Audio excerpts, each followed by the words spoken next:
I'm Bea. And I'm Lily. We run Olive and Eve Floristry Studio in Brunswick.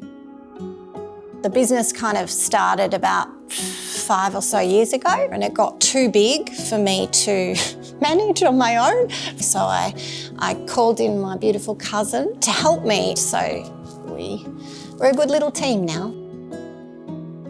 I've always really enjoyed learning about plants and nature, and when Bea introduced me to floristry, I immediately fell in love with it. And I feel like every day that I come into work, I get to appreciate nature and what nature provides for us. We love tailoring things for each person. Flowers are quite personal, especially if it's for a life event. You know, there are births, there are deaths, there are weddings, engagements, all of these really big life events that are really important to people. We're in the Nightingale Village in Brunswick on Duckett Street. We were one of the first shops to open on Duckett Street, and now we've got Imma Pantry and Good Cycles. There are some gorgeous little businesses popping up. It's really special to be part of such an amazing community. Although flowers are the main game, and that's what we do and what we sell here, we've also got some beautiful locally made gifts and arts and crafts. We've got plantable cards, we've got beautiful woodwork by Umami Turning, hand creams, candles, things like that. Yeah. We make sure that whoever we do stock are sort of in a line with us.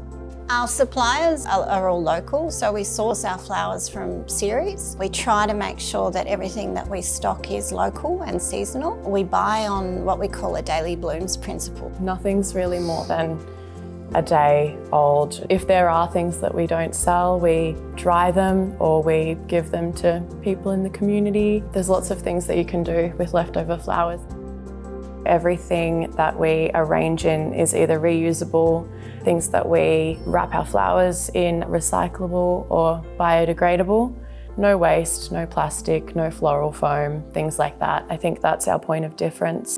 It goes back to, I think, where the name comes from. So the name of Olive and Eve actually was born out of that concept. Olive is my daughter's name and Eve is her best friend. And when I started the business and I was trying to think of a name, I thought, you know, what better than flowers for Olive and Eve, you know, because if we do things in the right way and we change the way that we operate as an industry, then we're still going to have beautiful nature around us when our kids are older, you know. So that's really what we're all about.